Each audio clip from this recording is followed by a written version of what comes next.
And with me today are Joe Ogno of Joe Ogno. You try saying this 3 times fast. Of Flex Space New York. Tim Binkus of ICC Logistics. Jay Ryan of Kilfin Energy. And Patrick Delahunty of Schooley Mitchell. And the idea here today is to talk about office space and management, how we can help the office manager in streamlining the office and making it efficient and productive.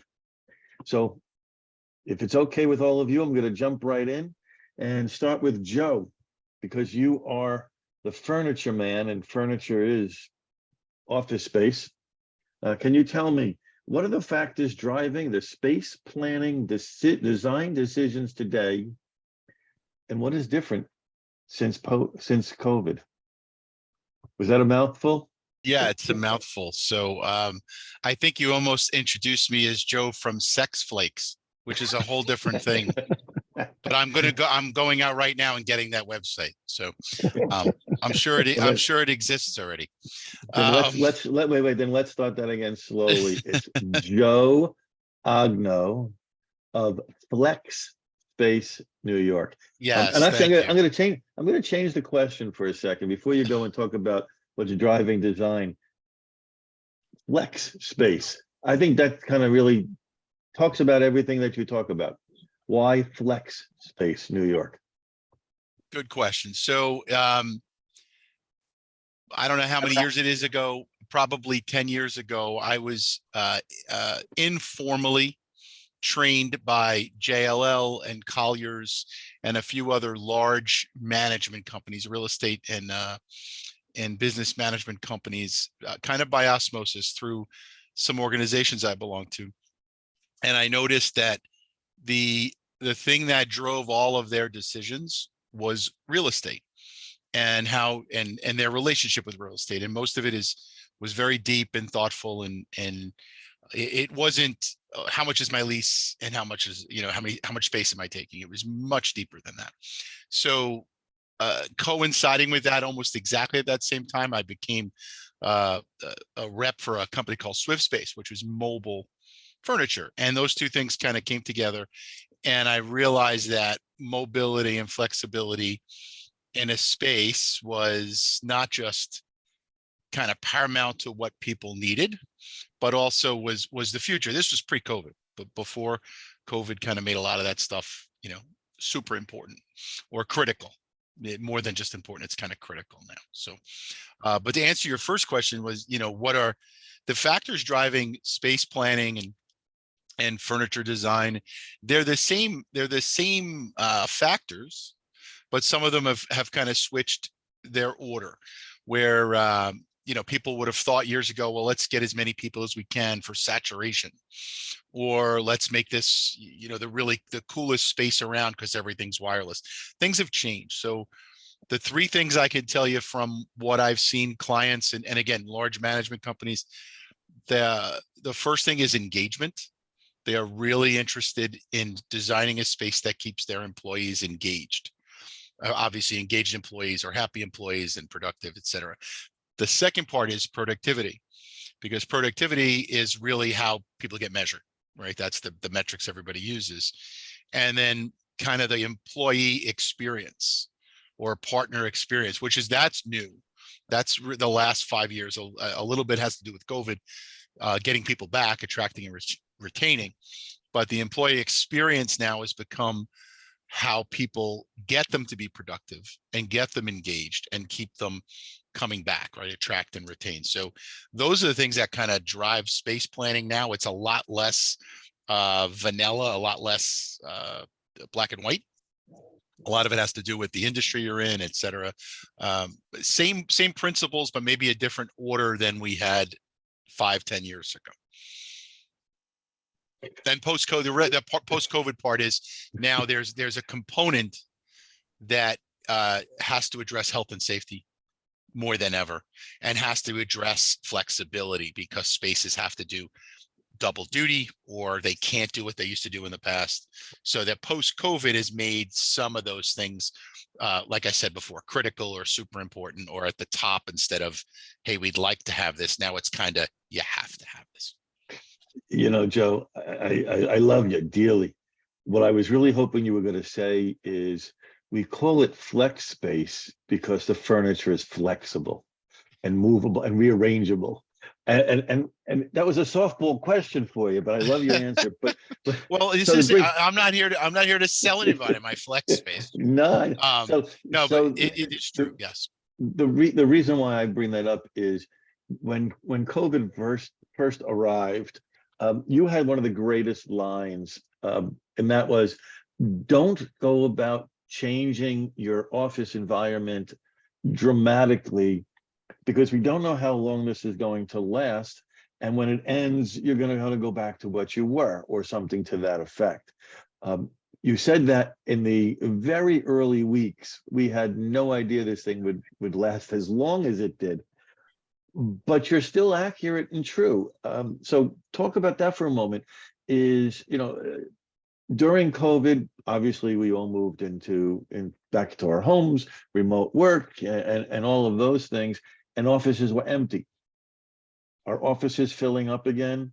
And is the furniture needing to be rearranged? Uh, the people are, they are going back to the office. The percentage of which they're going back and the robustness of of how companies are treating that vary. There are very few companies that are pulling the JP Morgan Chase, I want everybody's feet under the desk. And they've even pulled back from that position. But uh, it's super important. So real estate is the largest asset class in the world. There's nothing is worth more or more people are invested in anything than real estate. So people treat it, it's a super part of investment portfolios. It's a big part of expense. It's all of those things that go around with being the largest asset class.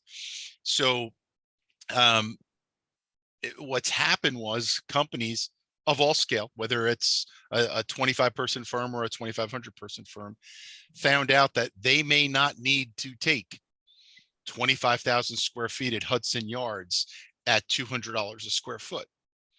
That, you know what, people aren't really coming into my office anymore, whether it's clients or vendors or folks. So if I can take 10,000 square feet at $80 a square foot, the amount of money that they're saving is real. It's millions of dollars a quarter. Some companies, SAP is a great example. I know a few folks that work there. SAP has not gone back to the office and has paid rent every month in Hudson Yards for the last 3 years. Mind-boggling, but they haven't missed a payment.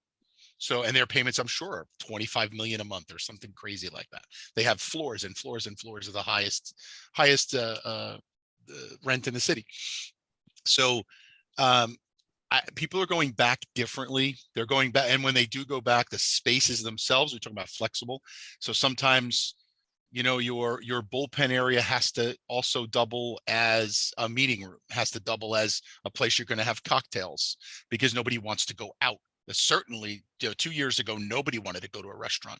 Nobody wanted to go and have a close. So you had to have things do double duty, and you had to have spaces act and react differently. So people are going back, but it's not. And a lot of what I do is and this, Jamie, like we said, there's no best practices. There's only current practices, right?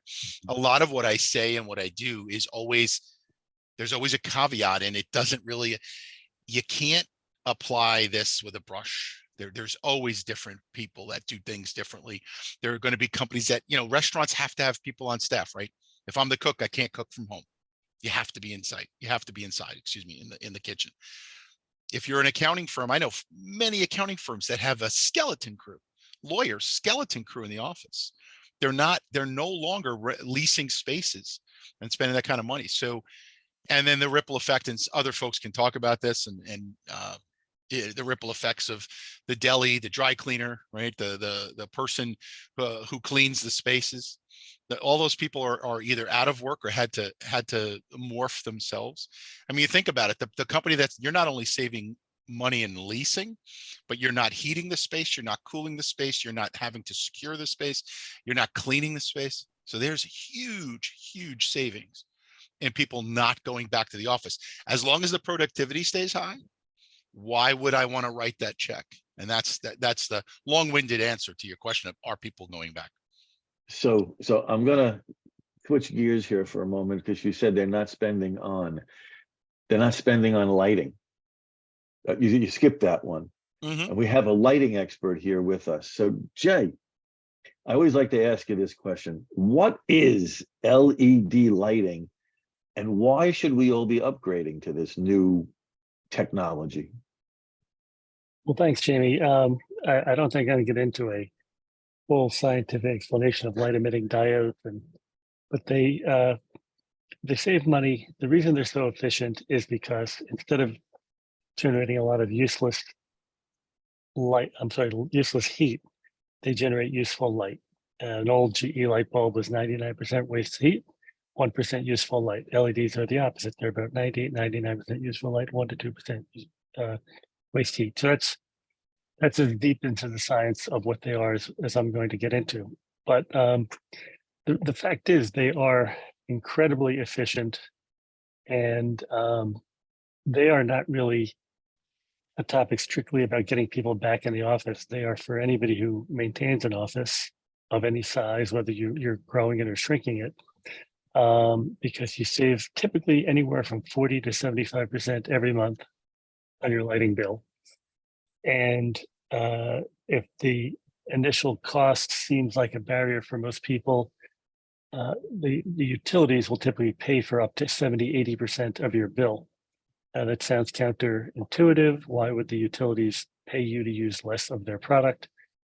But electric utilities are not typical companies. They are not purely profit driven. They are public monopolies, and they're highly regulated by the state. And if the state's priority is to clean the environment and use less electricity, then that's what they do. To put this more in the context of what we're talking about today, however, is, companies some companies thrived because of COVID, but most companies had some negative impact because of COVID. And a lot of people are trying to, figure out ways to tighten the belt, cut costs. And I would assert that upgrading to LED lighting is probably the most beneficial and painless way to cut costs. You're not cutting any productive assets. You're not cutting any productive people. You are just paying a lot less for something that you have to have. And it becomes efficient immediately. It doesn't have any lag period. It's automatic and it's instant. So that's what kind of LEDs are and what they do, and why anyone who has not upgraded to LED, whether in an office, a factory, a distribution center, even in schools and municipal offices, everybody should do it. Yeah, we hear about solar panels, and I was talking to my neighbor the other day. He has solar panels on the front roof and the back roof, and his utility bill is now $12 a month, and that's the connection cost. In other words, his solar panels are generating enough power, enough electricity, that he's actually selling it back to the utility, and he's banked. He says to me like 15,000 kilowatt hours or something crazy. But the short version is he has no electric bill. Don't even ask me what mine is. But it had to cost him something to put that on the roof, I'm assuming. And so the short version of this question is, what does it cost? And you kind of answered it, but what does it cost to replace a fixture? You talk about it's a 40 to 70% savings. So what would be the average cost to put a new fixture up? And then you say the utility will even pay up to 80% of that. Well, it's impossible to say, because it's really based on what you've had in the past. We're not lighting designers, we're energy efficiency consultants. So the best way to answer that is when we do it, somebody allows us to come in and survey their building, we basically count and define every type of lighting that they have. And the more efficient, the older and less efficient lighting that they have, the more they're going to save. But not only the more they're going to, because we're going to put in the most efficient stuff, but the the bigger the rebates are going to get. So it's, you know, if you have really old, inefficient equipment, lighting, you're going to save more and you're going to get a better rebate. But to say how much does it cost for a fixture? Well, it depends. If you're replacing a small, you know, a small 6-inch recessed can, it's not very expensive. If you're replacing a 2x4, typical 2x4 lighting fixture, you know, lay-in lighting fixture in an office, like one you can kind of see behind me there, that's not very expensive, but it's a little more expensive. If you're replacing, you know, what were 400 or 1,000 watt high bays in a factory or warehouse, they are expensive, but the LEDs are a lot less expensive than if you want to replace that metal halide with a metal halide, would cost a lot more than actually replacing it with an LED. And you're going to go from 400 watts to 100 watts or 1,000 watts to 250 watts. So the savings are enormous. But there's no one size fits all pricing. But what there is that you're with savings on electricity and with rebates. A typical client of mine will break even in anywhere from 6 to 24 months. So so let's say you're going to save $1,000 a month or $5,000 a month. Well, the entire cost of that project can be paid for typically in 6 to 12 months. A solar project, and I'm all for solar projects, but a solar project takes 5 to 7 years to pay for itself. Then thin films on windows take 5 to 7 years. You know, a number of the other solutions that we offer after we do lighting are great, and they save you a lot of money. And in some instances, save you more absolute dollars. Like, you know, if you upgrade your heating, your chillers and boilers. But on the other hand, the benefits of LED lighting are immediate, and the payback is very, very short. And that was really what we're looking for. So like solar panels, but yet with a much faster ROI, it's worth the investment because you get it back very quickly. All right. That's the point I wanted to hope to hit there on that one. I always like to say, well, you know, Jay talks about lighting and making it nice. I looked up a couple of things. LEDs are energy efficient. They have a longer lifespan, so you don't go around changing them as much. Much longer. They have directional lighting. They're compact size. I did notice that my LED light bulbs were smaller, and they are environmentally friendly. So there's lots of benefits to an LED light. At the end of the day, it's worth the investment. So we're getting them back in the office. We're giving them pretty light. We're all fearful of COVID. So you came up with the idea of helping with improving indoor air quality.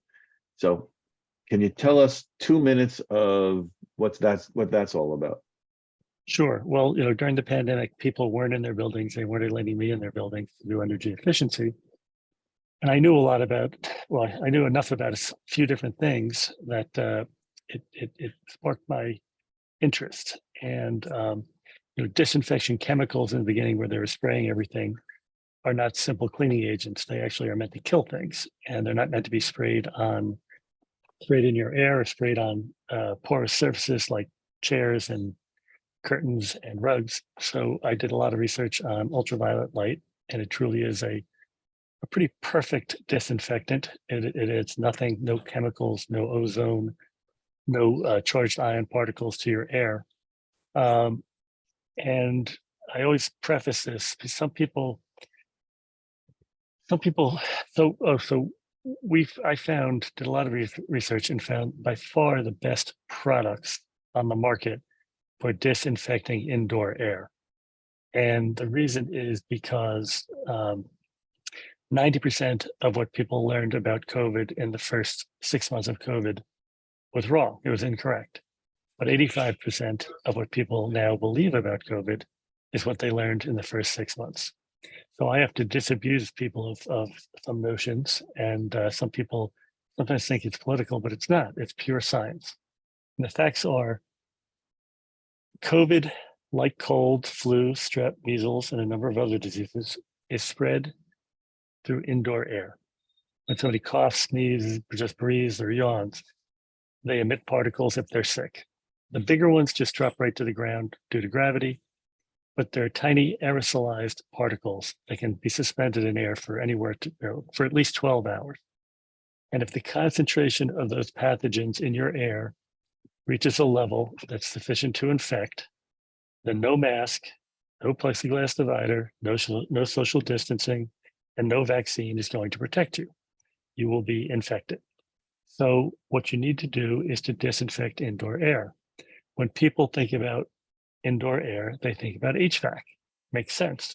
But HVAC is good for heating and cooling and humidity control and ventilation, but it is not really very effective for disinfecting indoor air for two reasons. One, the more important one, is because COVID and other diseases are not coming in from outside. They're generated by people inside the building. So you need a solution that's, where people congregate and in real time. And then secondly, some HVAC guys will try to con people and they'll put UV solutions, which is what we use, in the vents. And there is a actual use for UV in vents. It's been in there for decades. But that's to prevent mold and mildew on coils and condensers. But the air moving through HVAC vents is moving much too quickly to get a dosage of UV that will kill anything. So we have a solution. After all my research, the best one is called UV Angel. There's also one called Sterilift, specifically engineered for elevator cars. But for most applications, UV Angel is a device that's about the size of a 2x4 lighting fixture. It goes in the ceiling. It has an intake fan on one side, an output fan on the other side, but in between, the air goes through a very narrow chamber and it's a very, very high dosage of UVC light, which kills everything, bacteria, mold, and what most people care about right now are viruses. And if you use this, you're basically not only going to cut down on COVID, but along with low back pain, the primary reason people miss work or miss school are cold, flu, and strep. Well, guess what? This is killing them as well as COVID and anything else that comes along the way in terms of pandemics. So for a lot of people, the acute fear of COVID has subsided, but you are not only going to be able to fight COVID, but you're going to be able to fight other airborne diseases, and you'll be prepared for whatever comes next. So we are strong advocates of this.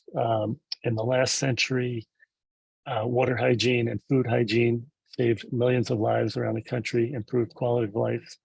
And I don't know if it's in 1 year or 3 years or 5 years, but I believe indoor air hygiene is going to start to save that many lives and improve that quality of life that much in this century. I like what you say about that. And that it's, that's the beauty of what you're talking about is, and we may not have caught up to it yet, but it's not just about preventing COVID. It's about creating improved or safe or clean indoor air quality, keep us all healthy, keep us all going back to the office. It's that Exactly. cycle And, back. and on that topic, and on that topic, there are still people who are very fearful, don't want to be in public, and this is one way you can alleviate their fears. So it fits into the today's topic very well. All right, well, thank you for that. And everybody should go out. We should be watching offices, should be putting UV lighting in. The hospitals are doing things like that. So the rest of us should kind of catch up to. I like that you talked about elevators. That was an interesting one. You've always told me there's some interesting places where this stuff goes. It doesn't have to be everywhere, but it should be in places where people gather. Right. And elevators for multi-story buildings, elevators are a major choke point for getting the people who fear for their health. And so elevators are important. For those who were going to the office back in those days, it was, if you remember, you'd get into an elevator and there'd be 4 little, circles, and you had to stand in your corner. So can you imagine you're working in a 50 or 60, you're in a 50 or 60 story building and only 4 people at a time could go up. Talking about transporting people, let's turn over to Tim and talk about logistics. And how does a logistics company like yours help the office manager with their shipping needs? Yeah, thanks for having me, Jamie. Yeah, that's a good question, right? One would think that a logistics company wouldn't be able to help an office or an office manager, but the reality is we work with office managers all the time, and we work in a variety of different ways. Probably the most common is we get a lot of calls from an office manager who is more familiar with shipping letters or express letters with UPS, DHL, FedEx, or small parcels. Suddenly they have a need to ship a computer server or a piece of furniture or even a whole desktop computer system, right? Something that might not fit in the wheelhouse of a small parcel carrier. Usually office managers are not familiar with LTL movements or LTL carriers or any kind of specialty carriers. So we can assist with that. We assist all the time. We can pair office managers with best in class transportation providers based on the specific need for the move. We can point them towards specific carriers. We can get them rate quotes, and we can basically assist with any type of movement, whether it be the server, the equipment, or anything in between. Right? We can assist on that front. Other things we help with are things like data management. And what I mean by that is, in a larger office scenario, we have a lot of people. Very often there's a need to cost code or GL code, general ledger code things back to certain people or departments. So on the shipping front there, you need to have a system that's able to capture that information at the point of shipping so that when the invoices come in, you have the ability to charge back properly, right? So we can advise on systems that can assist with the capture of GL coding and cost coding information up front. And then on the flip side, when the invoices come in, we can assist not only with making sure there's a good reporting process in place for cost coding, but we can also audit those bills for accuracy to ensure that there aren't any errors, and can also drive recoveries in certain situations where there's refunds due for service failures or other things that the carrier hasn't achieved that they were supposed to accomplish with the move. So different ways we work with them. We actually, again, do work with a lot of office managers, and certainly, look forward to working with any office managers that might want to come our way. I like how you talked about that, and I'm going to connect it back to Joe and talk about why the four of you are our speakers today and how there's interaction between you all. And that is with everybody working remote and needing to have the proper office set up within your house. You hear about companies that were shipping computers home, desks home, chairs home. All of a sudden, you're not sending letters, you're sending large size parcels. You hear a company say, you can go and you can order your own desk online, we'll reimburse you for it. Well, but that's not efficient and that's not effective on the side from Joe and furniture, right, Joe? You don't want Right. people buying their own stuff. You want the company to, if you're buying 100 or 1,000 desks, I'm going to guess you got to get a better price than if I'm buying one desk at a time. So now you match Joe and Tim together, and now you say to the company, okay, you can order your desks online, and then we can coordinate how they get shipped out to everybody. And the other thing I like that you talked about is, you talk about we're sending computers and hardware, which is sensitive equipment, and you don't just, I don't just throw it in a box and send it on its way. Do you do anything to help with the proper packaging and things like that, Tim? Yeah, we sure do. We actually work very large scale with package optimization scenarios where you have a large company that has a need to optimize the size of their cartons. And if you're not familiar with shipping, I mean, basically size sometimes drives cost more than weight. So we do work with companies on a large scale with package optimization.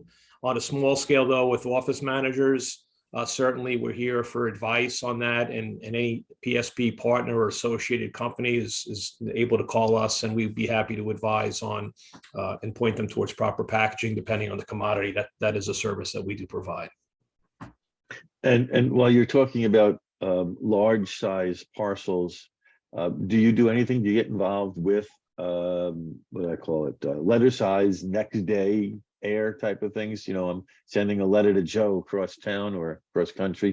Do Sure. you get involved with FedEx and all of those guys? Absolutely. You know, we, for smaller shippers, we do have the ability to help them obtain better rates. There's certain programs that we have access to that we can help smaller shippers gain access to, you know, more competitive rates than they might get on their own. There's a number of programs we have with both UPS, FedEx, and DHL that we can bring to the table and help with shippers, you know, help with small parcel letters, any type of office movement as well. All right, so good that we cover all those bases. So Patrick, I left you for last because we're talking about efficiencies and cost optimization. You cover a wide stretch of options of different expenses. Do you want to touch on Schooley Mitchell, and if you can rattle off or tell us all the different types of expenses that you help us review and reduce our cost at? Yeah, thank you first for having me. We specialize in about 10 different areas, one being telecom, which includes local long distance and cellular. The next one would be electronic tracking devices for fleets.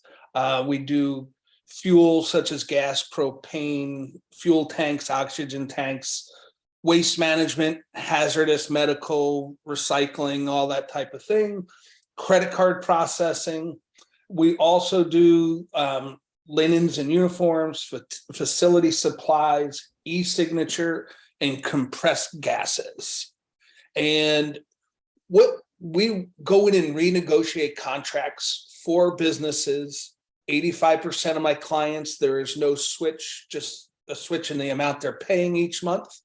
And it is a cost-free opportunity for businesses, because if we can't find savings, there is no fee. So I like to approach business owners and say, if your next employee, you didn't have to pay a salary to, benefits to, it's going to do a job that you don't really want to do. Nobody got in business to manage vendors. And and then the bottom line, I'm going to add to their bottom line. Is that somebody you would like on your team? I get you. Say that again. I just going backwards because I'm writing these things down, getting ready for. Is 85% of the time that you save somebody money, you're not changing vendors? It's just, we'll call it correcting the billing? Correct. That's impressive. I'm going to jump back to Tim with the same thing for a second. And Tim, you're doing the same thing when you're auditing shipping billing, is you're looking at, you're doing a post-shipping audit, and you're finding discrepancies in their billing and showing them places where, you know, they were billed incorrectly. And then, again, in both of your cases, you're not doing anything different. You're just correcting an incorrect bill. Yes, correct. I mean, there's really no downside to post auditing on our end, right? There's only the gain. We work on a contingency basis. So if we don't recover money for customers, then you know, you don't pay, right? So there's really no downside to letting us take a look. We always find things, and we always, you know, identify weaknesses in you know, in billings that we find. So it's definitely worth a look.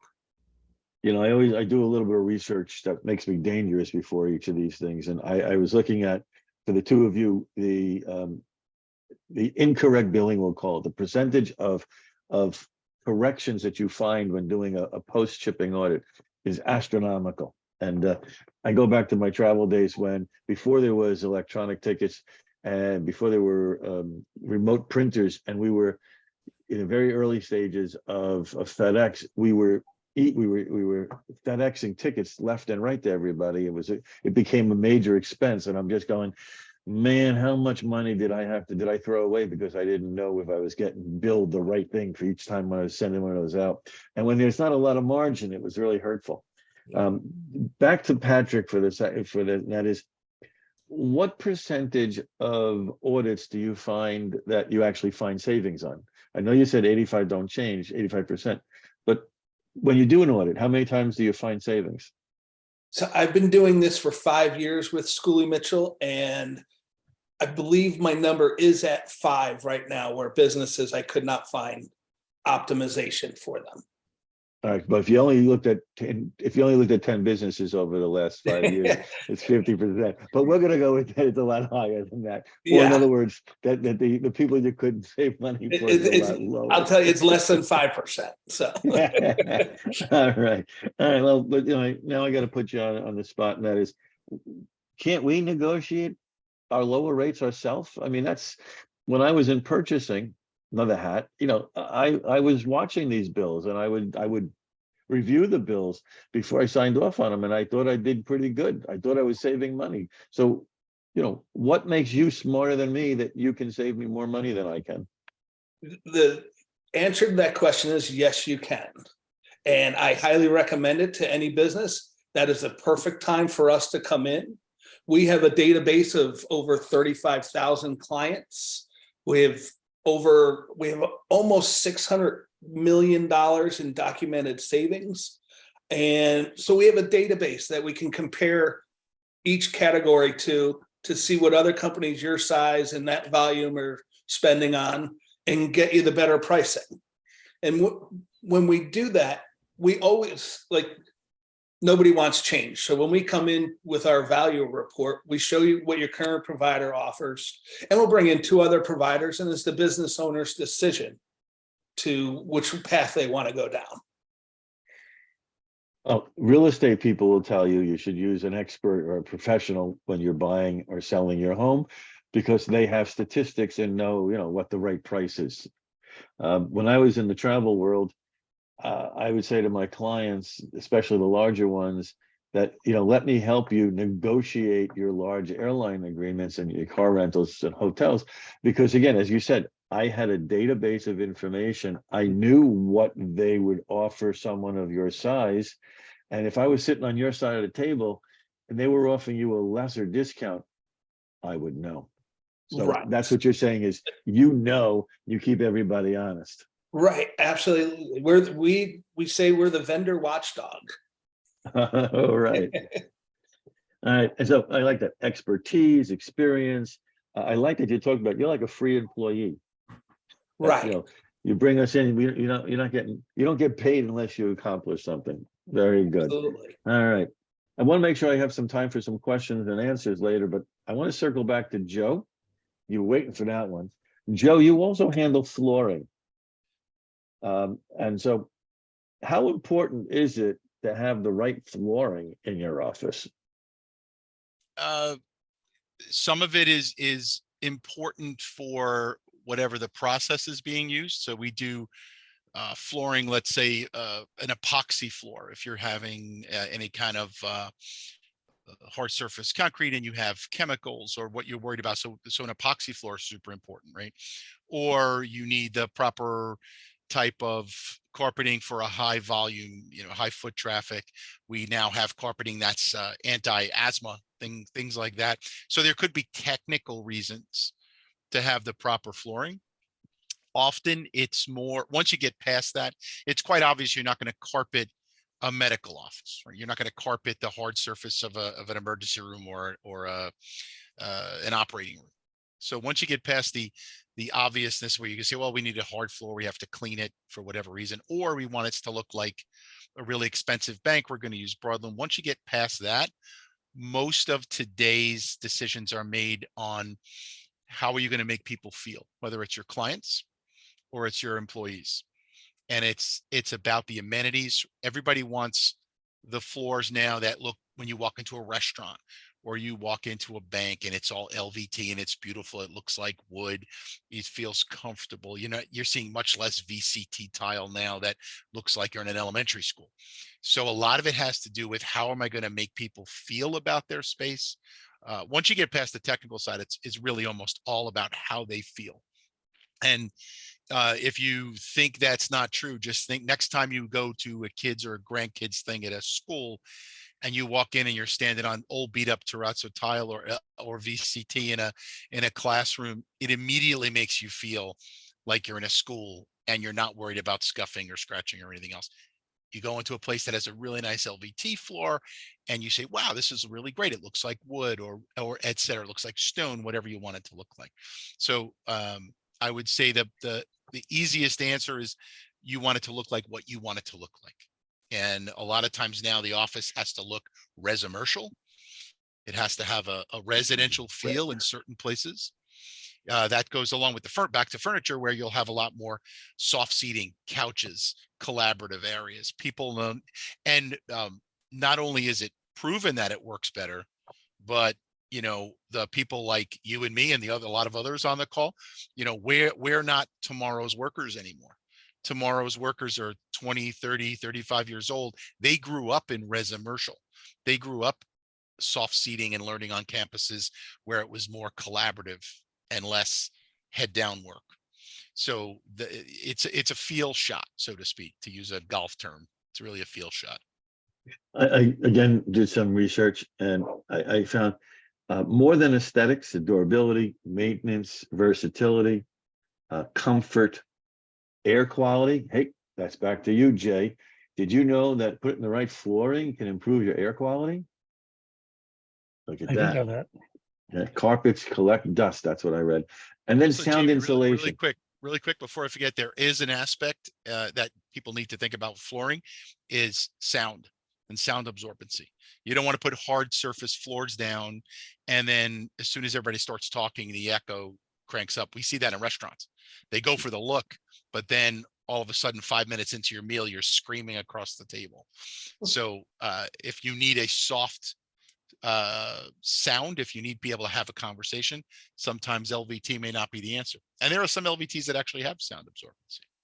So it's, I love all these fancy terms. I have no idea what any of them mean, but if anybody would like to learn about LVT and whatever those other ones you said, reach out to me. I'll get you an introduction to Joe, and he will tell you what all those things mean.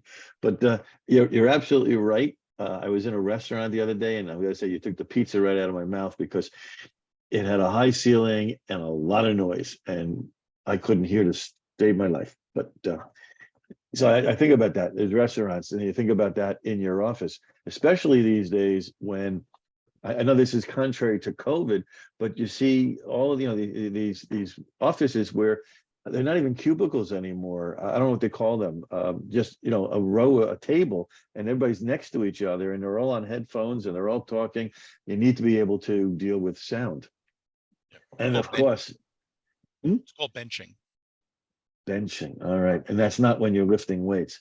But I No. do have to add to that. Who here has ever heard of residential before? All right. Joe, we're going to put that down in our dictionary. Well, I did not invent that. I did not invent that. I'm not going to TM it. So I just want to, you know, if do any of you have anything that you want to add that I missed asking you about? I have a quick question for Patrick. Yes, sir. Okay. Once you establish a client relationship, how often do you go back and look at everything again? Yeah, depending on the category, typically it's every month, just to make sure there's no mistakes, things like that. There's no price increases. In some categories, you have to do it on a weekly, just because in certain areas, there's a time frame when you can go back and get a missed bill and get it refunded. So it depends on the category. Thanks. I'm opening it up to the audience. Anybody have any questions? All right. Well, I hope you found this to be both enjoyable and informative. Office space and management. If you'd like to know and learn or meet any of our panelists, Joe, Tim, Jay, or Patrick, by all means, reach out to me and I'll make that personal introduction for you. With that, I can give you all back 11 minutes of your time. How's that sound? See, we like to point that out especially when we talk about cost optimization, time optimization. I just saved you all 11 minutes. I have a quick question. Actually, I have a quick question for Patrick. Since we're still on the I phone. love that our speakers are asking each other questions. Well, Go because ahead. so Patrick, do you ever get involved on a project basis? Let's say somebody's making a move and they need somebody to help manage that move with all the vendors that are going to. So instead of looking at bills over the long term, you're going to look at a project costs for a particular, for a finite time. Do you ever do that work? We do. And it depends obviously on the size of the project and, how involved we have to be. Okay, great. All righty, now you guys only have 10 minutes left. So- Sorry, I stole a minute. Thanks, Joe. Enjoy what you've got. Today's Thursday. We're almost to the weekend. So, enjoy the day, enjoy the weekend, and watch for our next educational workshop, which will be at the end of July.